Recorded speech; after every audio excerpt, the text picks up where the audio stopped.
This podcast is part of the Frederick Podcast Network. Learn more at listenfrederick.com. Episode 139 is brought to you by... Shouldn't having conversations with your money be easy? Easier than counting the planets, at least. Saturn, Uranus, Neptune. Oh, what happened to Pluto? Did it offend someone? F&M Trust is here to help you have better conversations with your money. Go bank it easy at fmtrust.bank.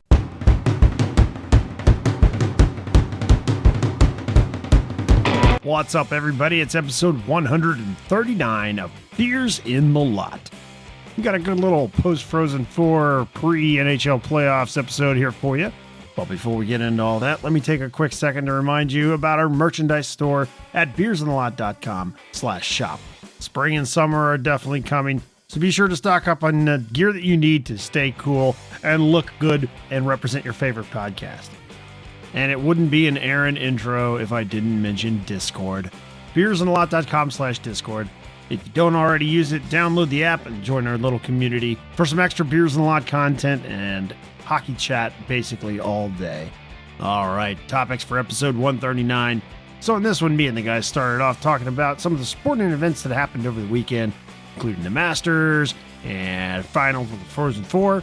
And then Eric brought up an interesting tidbit, and that is that the Caps have a 6% chance to win the Connor Bedard sweepstakes. And then we finished things off talking about the upcoming NHL playoffs. John thinks the West is better. We think he's crazy.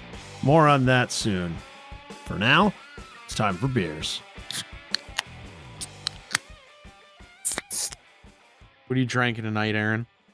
From our friends at Flying Dog, I have a numero uno Mexican lager with agave stuff in it. It's good. They're always good. Just agave stuff? Agave stuff. Okay, that's fair. how about you, John? What you got? I'm drinking a repeat Dogfish Head Sea Quench. So, had to clean a little bit out because they expire in May, so I'm doing my part and just making sure all the expired beer is gone and settled, and then I'll replenish. So yeah. So you're gonna go on a weekend bender? Massive bender. Starting now. Starting now. Because I, unlike Eric Ekblad, am not a mush. I wouldn't have betted on a guy that only plays 54 holes of golf every week. So yeah, so I'm fine. Riggs, what are you drinking tonight? I have from Black Flag Brewing, Hardhead, which is a collaboration with one of my favorite Baltimore City hardcore bands right now, End It. So a little bit of beer, a little bit of punk rock, a little bit of hockey talk. It's good stuff. Yeah, it's awesome. It's good night. Yeah. Yeah. Freaking metal. Daniel, what do you have? So I went a little, I drank a lot of heavies yesterday watching the end of the Masters. So tonight I just have a cool, crisp Heineken in the slim can. That might make it even worse.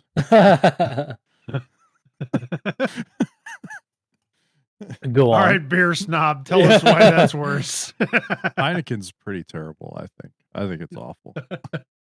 It's premium beer. Yeah. Wait, right. isn't it the official beer of the Champions League? I have no idea. Did they pay the $1 billion or whatever it is to be called that? Well, yeah, that's how you get to have your beer as the official sponsor of the Of Champions. anything. Yeah. With enough money, you could do a lot of You shit. could be the So, official anything of anything. yeah. The possibilities are endless. Yeah. Possible investors. You. Yeah. Who's Soldier Boy's best investor? You. Yeah. Exactly. Did everybody enjoy their good sports weekend? Very much Hopefully. so. Yeah, Yes. yeah. It was very good. Very good weekend. Eric, any highlights for you? Really quick. Brooks Koepka lost to John Rahm. I would say, I mean, all right. Having said that, John Rahm like definitely kept the train on the tracks the whole time. Was like, he did what he needed to do. He hit the shots. He was very comfortable. Brooks definitely kind of like lost that. Rahm didn't have to like run him down. He kind of just, Rahm did his thing. So They showed a chart towards the end of the round yesterday, and they showed like it was just like a line chart of where they were scoring wise, you know, at different points in each of the 4 days. And John Rahm's line basically stayed the same. And like Kepka's went up, like, you know, like way high, and then it crashed on Sunday. So yeah. Sorry, Brooks. Sorry about it. Sorry about it. Yeah. Daniel, what about you? Quinnipiac in overtime. That was Yeah, dog. awesome. It Yeah. was wild. Yeah. Watched part of it outside by my fire pit. And my son left me after like 10 minutes. And I'm like, all right, so now I got to wait till this fire burns down. But I went in around the start of overtime. And 10 seconds later, it was over. Nice. On a great play, might I add. Set play, Yeah. I think. Yeah. I think that was a Yes. set play. Off the face Yeah. off. They knew what they were doing. Yeah. It was What wild. about you, John? Any highlights? Pirates lost one of their best players. He's out 10 to 12 weeks. As of today, they announced that because he broke his ankle. Well, I said highlights, not lowlights. Well, if you're a Pirates fan, that's a highlight. No,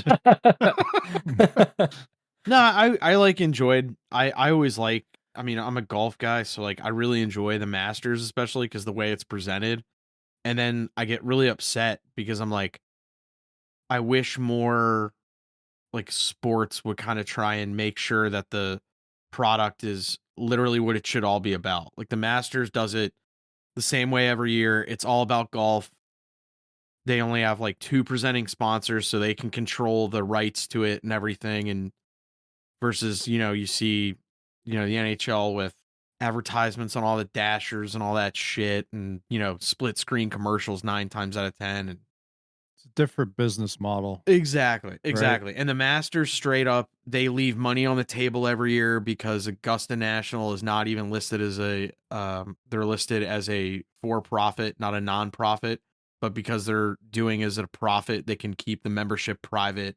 And and because they're they essentially forgo tons and tons of money to like literally just do it the way they want. It's kind of cool.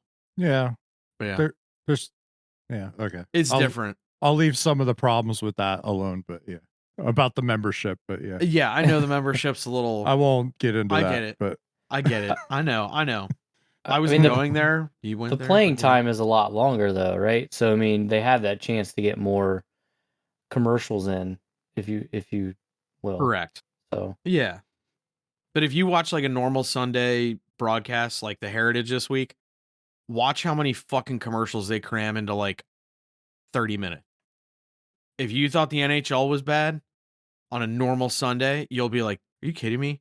It's very impressive. It's a masterclass in how to maximize your how to not showcase your product but generate ad revenue. It's a master. But whatever. Aaron, what about you? I watched a little bit of the I saw highlights of Quinnipiac. That was awesome. You guys already covered it though. 10 seconds overtime. That was cool. Cool finish to a tough fought game. So that was cool. And I don't know, I just watched a little bit of hockey here and there. Not a big golf guy, even though I live on a golf course. Not as big a golf guy as you guys are. Aaron's a big live golf guy. He's like, I don't do this stuff. But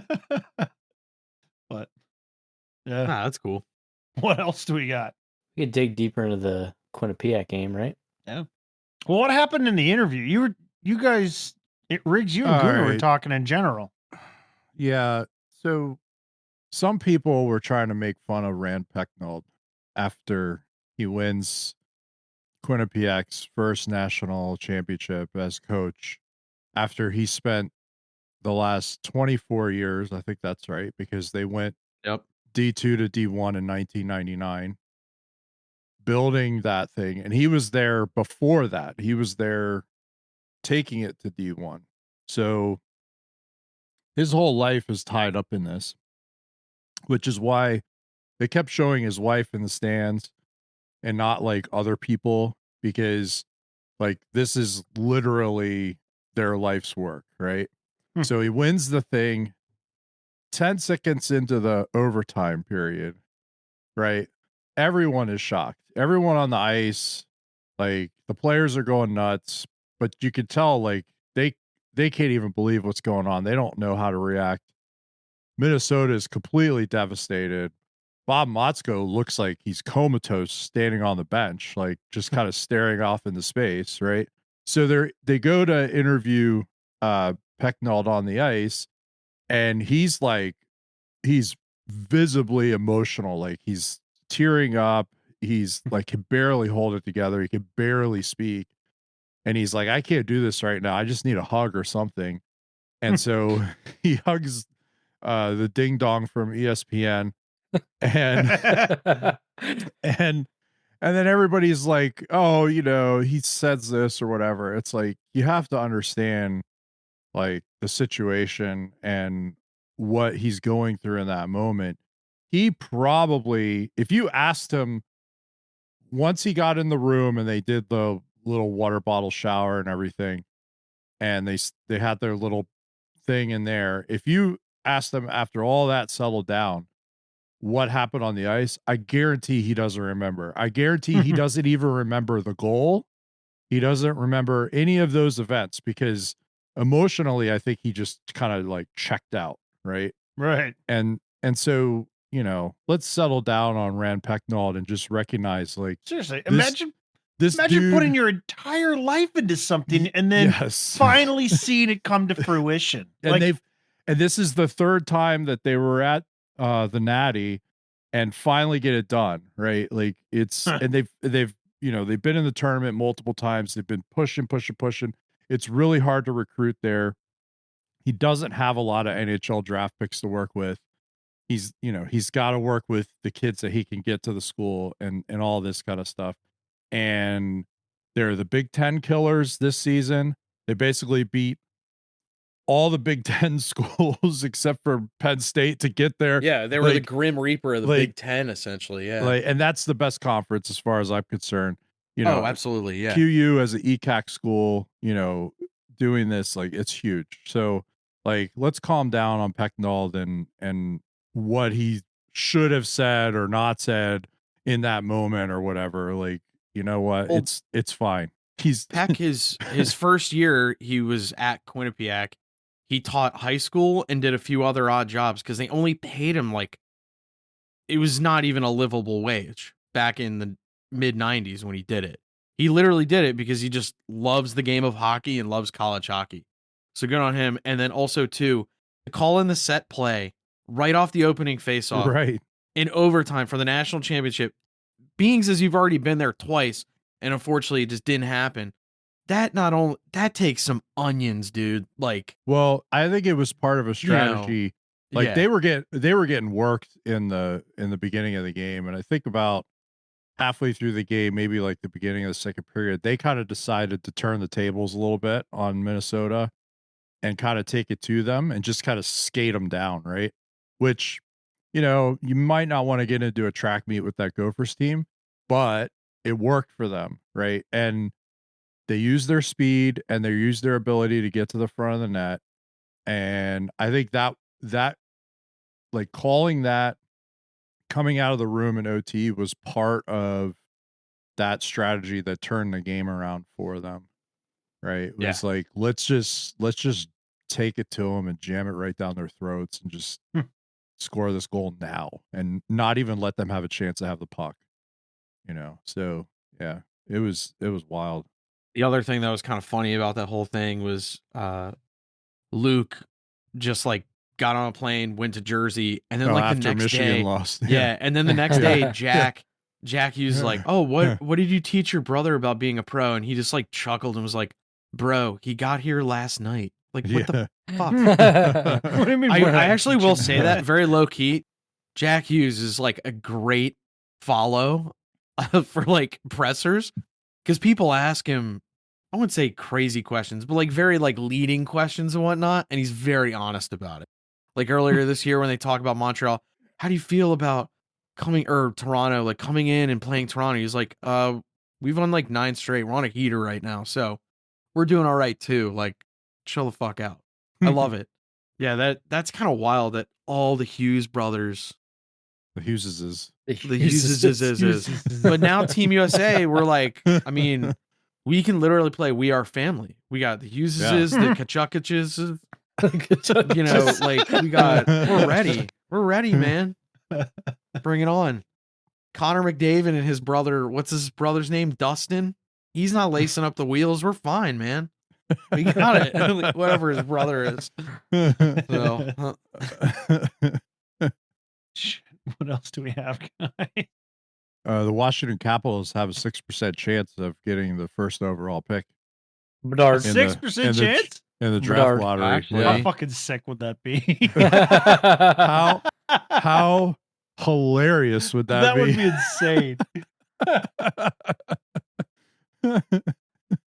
But they've secured a bottom, or whatever you call it, bottom 11, top 11 spot in the draft lottery. So Brian McClellan will be there to watch who's the deputy commissioner, Daly? Bill Whatever Daly. his name is. Yeah. Bill Daly. Get the cards out. That would be so awesome. That would be funny. I hope the Caps get him. That would be so cool. I think if he comes to DC, that would be great because Ovechkin and Backstrom are kind of like, you know, we know they're on the back nine, the golf reference, but like you get Bedard, your window just opened up, so like Darcy Kemper thing doesn't look as bad. Some of the other guys, like, God, anyone but Arizona, I almost like don't fucking care where he goes as long as it's not Arizona. I don't want him playing at ASU. I hope Bedard comes to DC just because I want to watch him. I don't care. I don't want him to go to Arizona or any of those other teams. I want him to go to DC so I can go see him. I really don't care if the Caps get him or not. Yeah, no, they don't need him. I really don't. Well, no, it's not even that. Like, they could use good players, but of course, yeah, who couldn't? I think getting that number one pick kind of is a GM's crutch, and they could kind of use that to buy themselves some time somehow. Like, oh, we won the draft lottery. We got Connor Bedard. We got whoever. We got, you know. Oh, now we just need 5 years to develop him. Right. Exactly. I think it's like, oh, well, now you have to let me build around that player. Yep. And or whatever, you know, whatever that is. Yeah. And honestly, that would kind of fuck the Caps over, honestly. If the Caps got so. him, Actually, it would you know mess what'd up be perfect? any rebuild plans that are like already in motion. You know what would be 100% perfect if they got it? They would literally, I guarantee you, Ovechkin and Kuznetsov would straight up tell him, you should get Mitchkov. The kid who's like projected in the top 5. But he has a KHL contract, so God only knows when that's going to be done. Here's the problem with that. If Kuznetsov goes, they're going to say, sorry, bud, we don't care, because of his attitude the last 3 years. So, you know, whatever. Do you think that's booger sugar or everything else? What do you think that's legitimate? No, What the fuck is that? You don't know that term? You know what that is. I've never heard that. Well, actually, kudos to you not knowing what that is, but that's slang. That's slang. Yeah. Pure soul. Yeah. All right. I'll take you guys' word for it. Yeah. Yeah. But I don't think he's held in very high favor with the organization right now. So I don't know how much that matters. And with Ovechkin, like, yeah, he can go, but I'm not even sure he would want to have that like a conversation. project player kind of essentially. Yeah. I'm not, because he's got his own thing, right? And I think he has a plan. There's enough rumors about, you know, as he gets towards the end here and the record and all that stuff, there's enough rumors there that I think he's kind of done. I think he's kind of made his exit plan and how he wants to go out. So you probably wouldn't mind having Bedard feeding him for those last few goals of the record run, though. Yeah, I've always said that any coach that splits up Backstrom and Ovechkin should be fired. So, or at Fair least enough. not re-sign.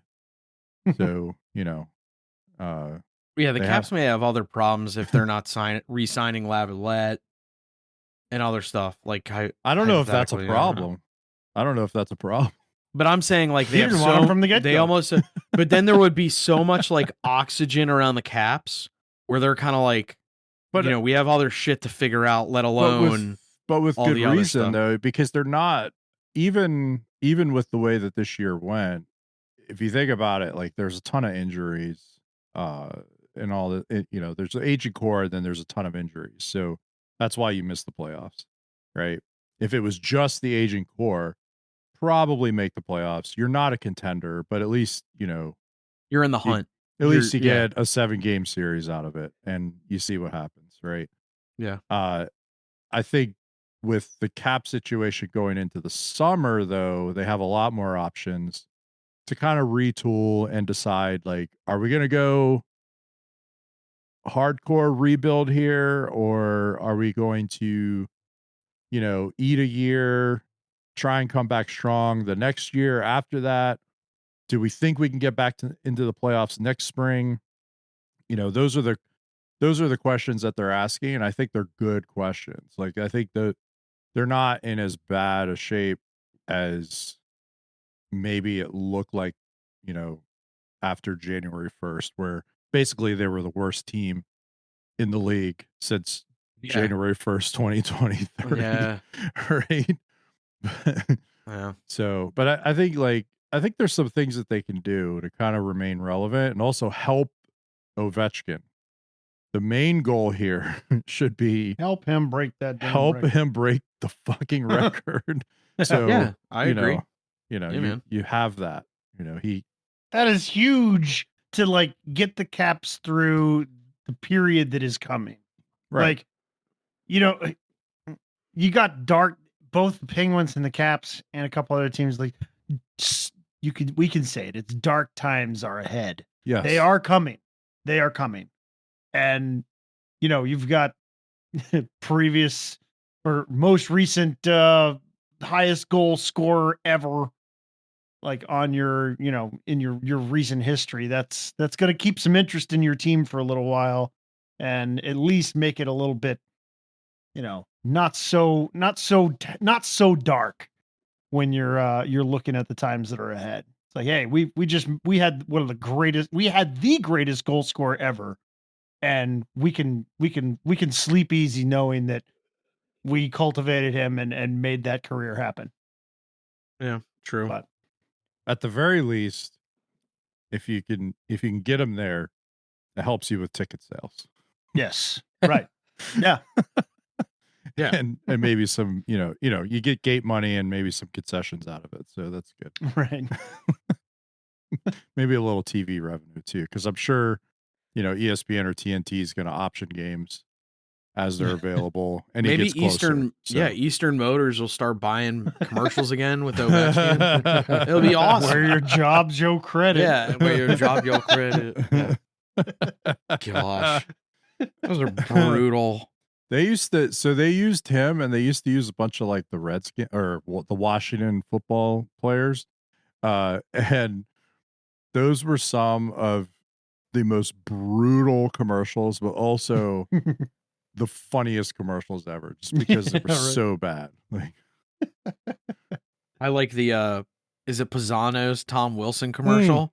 That's a gem no, it was too. It was Carlson, right? It was like But wasn't Carlson's. Wilson in one? The only one I remember is Carlson had like a special. It was like a large pizza with like one. It was like one topping, and it wasn't pepperoni. I think it was just like green peppers or something, Ugh. and then like a dozen wings. And I'm like, there's no way John Carlson eats this. So is The wings, maybe. Wings are great. yeah, wings are great. It's pure But who orders a protein. pie with just green peppers on it? Yeah, it was like one top. I That's a can't remember what psychopath. topping it was, but it was like one topping, and it wasn't pepperoni. It was something else. And it wasn't something bad. It was just like, It usually is whatever. a compliment to like Right. sausage or pepperoni or like ham. Yeah, I get it. Yeah, that makes sense. Ugh. That reminds me of that guy's Taco Bell order from the other week. Come on. Oh no, the drunk guy on TikTok. The drunk guy on TikTok. I thought you were trying to bring up a topic that we have tabled for the time being. But- I'm not talking about a certain field reporter. I'm just talking about a drunk guy I saw on the TikTok. All right. That's all I'll say. This Sunday there will be hell to pay. Like that's all I'm there's saying. the teaser. There's a the teaser. Yeah. There's hell to play. Well, the Sunday also starts up the new league, new season 748 of OFPG. Oh, nice, right? I totally forgot. I wonder when we'll get rosters and schedules. Probably when Sunday we're 2 morning. hours recording. before game time. When we're recording on Sunday. We'll be Oh. excited about our rosters when we're recording. Probably. We could announce them. Yeah, we could do while that. we're Live recording. Yeah. That'd be nice. Even though we don't publish till Wednesday, but yeah. Yeah, right. Yeah. It'll be fine. It'll be fine. The same amount of people will care. That's correct.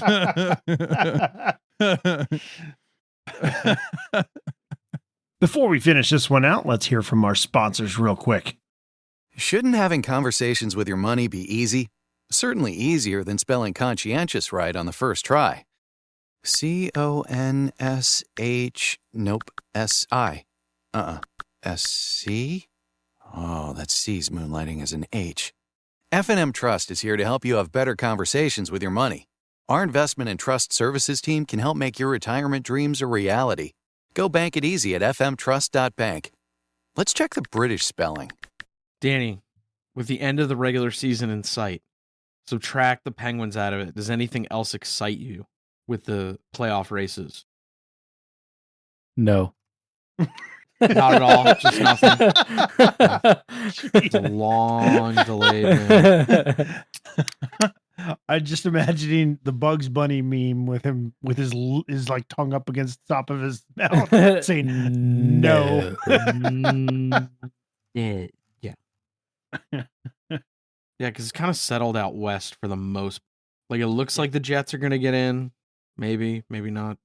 If they do, then they'll be playing who? The Knights? Vegas? Well, if they're the last wild card seed, they would be playing, Vegas. I got a playoff picture as of the current point standings right now. So Okay. if the season was over at this very second, at whatever it is, at 10 p.m. on the Monday, then the Avalanche would play the Kraken, Stars would play the Wild, Vegas would play the Jets, Oil would play the Kings. And then out east, we'd have Bruins and Islanders, Maple Leafs and Lightning, Hurricanes and Panthers, Devils and Rangers. This is not including the Penguins as it stands right now. Do not sleep on Seattle. I'm just saying that now. Don't You really sleep think on so? the Kraken. Yes, Against they have the They have Avalanche? very Okay. balanced scoring. Let's not get too ahead of ourselves. I'm not. Who's- I'm just saying. I'm not who's saying they're injured? going to beat them. Who is injured? Lando on the hasn't Avalanche played a that single you're talking game. He about? may not even play. But everybody else is back. Everybody else is McKinnon, back. Correct. Makar, Everybody else is Rantanen. back. And Makar the other Mc- night was held out. Makar, I think yeah. that was maintenance. I don't think he's hurt. Yeah. I think they're that was being, more. Yeah. I think that was more like, you know what? Let's just take it easy, and you know, let it ride. We're fine. I'm not saying Seattle beats the Avs. I just do think they are not going to be an easy out I'll be honest. at all. The bottom half of the West really doesn't concern me against the top half of the West. Absolutely. I'm I sorry, fully agree. but it's I like it's a- Vegas. I don't know how I feel about Edmonton. I think like the way that the East went, like we always talk about parity and these types of things, right? Like the parity in the East is much closer than in the West, right? Especially like in the Metro, Yeah. right? Like so like the West The top teams in the West, if they advance, I think they have a higher probability of winning the cup, right? But Yeah. I think the Eastern teams, no matter who comes out, like they're going to pose a problem. I think the cup winner's coming from the West this year anyway. If it's one of the top teams, yeah, I think so. I'll take the West's field overall versus the East field overall. 100%. I don't think so. All day. Yeah, I'll I take don't all think 8. so. I'll take all 8 on the West versus all 8 on the East. I don't any think day. So I don't think so. I think the West is definitely a top half, bottom half. The East is like a mess, except for Boston. The East is like 6 beasts and then 2 teams that probably are going to get steamrolled in the first. But I round. think some of those teams in the East, whether or not you want to believe it, they're very Jekyll and Hyde. It depends what team shows up. It depends on who they're playing. If they're playing one of the other 5 beastly teams, then yeah, they look like mediocre. Right. The thing is, do you believe Florida? They primarily play in their conference, right? So the competition is better. The competition's better in the East. It is. Yeah, so that's why they look travel's mediocre. better. But do you trust? All right, do you trust Florida? Not just a travel. Now the last month and a half. No, not Florida. But do you trust Florida the last month and a half? No. Florida, Islanders, Penguins. No, I don't trust any. Not of them. at all. But that's what I'm saying. If you just take the wild cards to start, take the wild cards to start. So as it stands, it's Seattle and Winnipeg versus Florida and the Islanders. I take Seattle and the Jets all fucking day over the Islanders. Outside of the goaltending with the Islanders, I think it's Florida a wash. sucks. I think it's kind of a wash. I think it's a wash. You're talking about the wild cards that are like, crap by comparison. They're crap in the East. It's in the but they're in the East. They're in the East, and they still have 90-some points. Like, they've managed to get 93 points or whatever to make the playoffs in the East against the other teams in the East. Yeah. Like, I don't know. Against the they all play the same schedule. Against the 600-point teams. All the teams in the East play the same schedule. All the teams in the West play the same schedule. Different schedules, though, between East and West. If you throw out Boston as the outlier because they have 63 wins, it actually stacks up pretty damn close. Because Boston has such a high point total. As a high point total. But I'm talking about, all right, then you go Central. Colorado, Dallas, Minnesota. I will take those 3 teams over the teams in the Met, Carolina, Jersey, and New York. No. I will. I wouldn't do it. Yes. Oh, straight up. No, I don't think so. In a 7-game series, yes, they match up. That's what I'm saying. I think I'll take the West. They're not outright. You know who has a 500 point percentage against teams in the West this season? The Philadelphia Flyers. The Flyers got half the points from the West, from their West games. You know who got less than them? The Canucks, the Panthers. Blue Jackets. Did you just say the Senators. Canucks like you're intentionally Sorry, not the Canucks, the Canadians. Like the Jesus. Canadians. Sorry. I'm like, wait. The Canucks, but in a Canadian, whatever. The Montreal. I misspoke. It's the Canadians. Yes. The Habs. Yes. Only 4 teams did not break 500 besides the Flyers, who were right at 500. The Habs, the Panthers, the Blue Jackets, and the Senators. Those are the ones who did not do 500 or better against the West this year.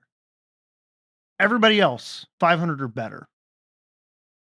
Now, is that straight Western, up games? It's not home point and road. Percentage. That's point just percentage. Point percentage. Okay. Yeah. Point percentage. It's right smack in the middle. There are 8 teams in the West that are better than 500. And then you got the Flames and the Blues that are at 500. But overall, the East took more points from the West than the West took points from the East this season. I think that's fairly telling of the eye test. A little bit. The eye test tells us that the East is a better conference this year. But I mean, in the regular season. In the regular season, yes. Let's see what happens. We will see what happens. Yes, we will. Yeah. I don't know. Though. I'd take the top 6 teams in the East over the top 6 teams in the West. Like that's fair. Playoffs. I think you're right about the wild cards are Throw the wild cards. Wild out cards of are. both conferences. I think the wild cards are better, but I'll chuck them out. But I mean, I look at the East, and yes, Linus Ullmark has had like statistically a very good goaltending season. He hasn't played anything in the playoffs practically. Boston has not had any adversity. They haven't been tested. They haven't been punched in the mouth. The wildcard team will, I'm not saying the Islanders will, but they have the goaltending to literally take it from them. That's the first test. We'll see what happens. I don't know. They have the goaltending, but I don't know. And then the only other goaltending out east, I like I'm- the New York Rangers and Tampa. You've seen the goal differential for the Bruins. I have right? seen, yes, I have, but like 128 goals. They've only allowed 168 goals. All that's season. totally, Aaron, that's totally fair. If you lose a game Also- 2-1, it doesn't matter. Also, the Islanders, if we really want to go into this, the Islanders' possession stats are woefully bad They're horrible. compared to Boston's. Exactly. They're So- horrible. It's not even close, right? Yeah.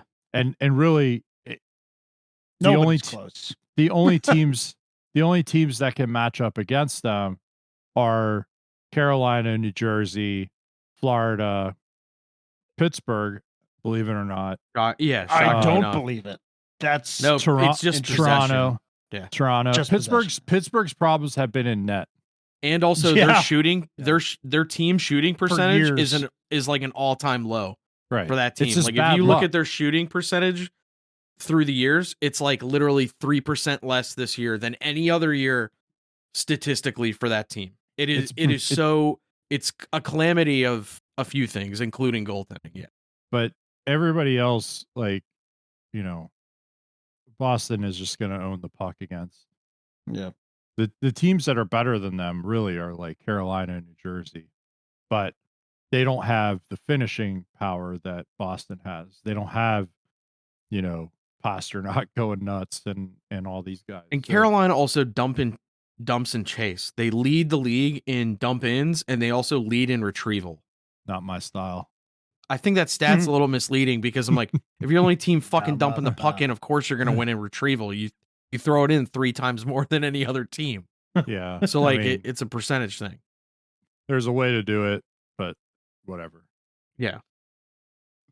We'll But see the- what happens. The key with Boston too is like they get decent enough goaltending to kind of match their puck possession, and so that's why they win all those games, right? Yeah, good Like- special teams. They do. Like other Yeah. teams like Toronto or Carolina or New Jersey, they have to really work hard to keep the puck because they can't have shots on net, right? Yeah. So they are against, right? So, there's different situations of ways to balance it. But That sounds familiar. most of the teams that are going to pose a challenge to Boston, they're not going to see until the second round. Right. So Do you think that's Tampa or do you think that's Toronto? it's Tampa. It's Tampa. I've given up on Toronto, even though I was wearing a Blue Jays hat earlier. Yeah, I was gonna That's say. because you were just wearing a that's Blue Jays because Blue Jays. Come on, it's baseball. hat. Yeah, we're a Jays podcast. We're big Jays guys. Yeah, man. Come on. Like, How do you not like Vladdy Jr.? Get the hell out of here. yeah, get out of here. Get the hell out of Wakata, here. Get Yeah. out of here. You're probably banging a trash can like an Altuve. Get the hell out of here. But anyways, the point is in the top 8 in expected goals for percentage, only 2 of those teams are Western Conference teams. So anyway, Anywho. Yeah. Wanna give me some tea. but that's none of my I'm business. just over here. I'm just over here sipping the tea like the frog. And there you have episode 139. As always, thank you so much for your listening and for your support. We'll be back next Wednesday with another episode. So we'll catch you then. Have a good one.